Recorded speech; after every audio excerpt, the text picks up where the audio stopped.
Le groupe interactif dispose, dites-vous, d'un axe de réflexion philosophique. Pouvez-vous expliquer ce choix? Le choix de l'axe philosophique s'est précisé au fil du temps. Nous avons fait nos classes en quelque sorte en donnant au début de notre pratique une place privilégiée aux difficultés de la période alcool et de celle qui suit, celle du sans-alcool, qui comprend les réalcoolisations, l'ambivalence, le non-deuil du produit, le défaut d'élaboration mentale. Nous proposons encore toutes sortes de thématiques non philosophiques concernant le fonctionnement mental, comportemental, relationnel et social. Il est cependant exact que nos thèmes de réflexion comportent pour la plupart un arrière-plan philosophique. Pourquoi? Parce que c'est nécessaire. Nous ne sommes pas des automates. La philosophie est l'envers de la compulsion. Qui se soucie de la philosophie aujourd'hui? La philosophie est malmenée depuis longtemps. Elle a de nombreux visages et de nombreux adversaires.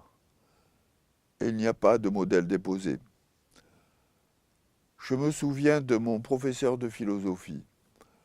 Je crois, avec le recul, qu'il nous avait appris à nous taire, à écouter, à nous détacher des certitudes.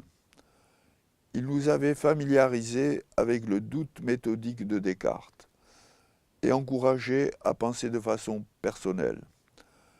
C'était peu pour les connaissances à faire valoir aux examens, mais très utile pour notre vie à venir. Pour répondre à votre question, c'est à chacun de nous en soucier. Pouvez-vous nous dire en quoi consiste votre philosophie? Notre philosophie est un mélange. En premier lieu, l'alcoolique sobre se doit d'être stoïcien. Il doit accepter de ne pouvoir modifier sa perte de capacité à consommer de l'alcool. Ce choix l'aide à se détacher émotionnellement des difficultés existentielles.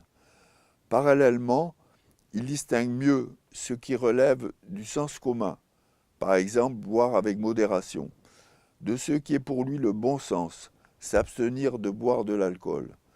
Il peut espérer ainsi vivre la responsabilité de ses plaisirs et le plaisir de ses responsabilités. L'épicurien se distingue de la masse des gens, assoiffés de considération, de bien, de certitude et de conformité. Il est actif ou contemplatif, capable de créativité ou d'enthousiasme. Il peut compléter son épicurisme par une touche de cynisme, c'est-à-dire d'indifférence aux objets de consommation, aux signes narcissiques de distinction. Le scepticisme se retrouve dans la distance prise à l'égard des informations invérifiables. Il fait sien l'ironie socratique, l'humour jusqu'à l'autodérision. Il a admis le caractère contradictoire et relatif de la vérité. Il croit en la valeur du présent, des 24 heures à la fois. Il essaie par souci de cohérence d'accorder dans les deux sens réflexion et action, ce qu'on appelle la praxis. Il s'applique à mieux se connaître avec l'aide d'autres miroirs. Pourquoi parler d'épicurisme pragmatique? Le plaisir de vivre se heurte constamment aux contraintes du réel. L'épicurisme n'a rien d'un discours abstrait. Le plaisir de l'existence résulte pour partie de nos initiatives et des limitations qu'elles rencontrent. La liberté ne s'éprouve qu'à partir de ce qui la restreint. Vous parlez aussi d'épicurisme tempéré.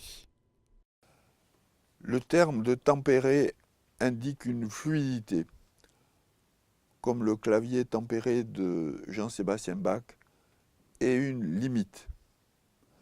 À un moment, quand la patience active et l'action individuelle ne suffisent plus, la pression des réalités peut contraindre à adopter un pas de côté et une action de résistance à caractère politique, ce que nous effectuons présentement. Nous refusons la violence, y compris quand le silence devient violence. Je vous renvoie aux dernières pages de ce que nous apprennent les addictions. Au final, votre philosophie a une dimension politique. Comment pourrait-il en être autrement?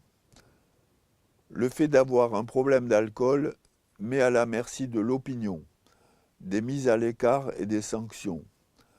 Les patients se sont certes longtemps attachés à faire leur propre malheur.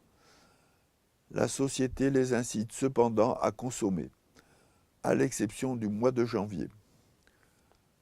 Plus sérieusement, elle ne leur offre pas d'alternative structurée, accessible et efficiente en termes de soins. Elle tolère mal leurs différences, y compris quand ils cessent de boire. D'une façon générale, quoi de plus politique que l'exercice du discernement?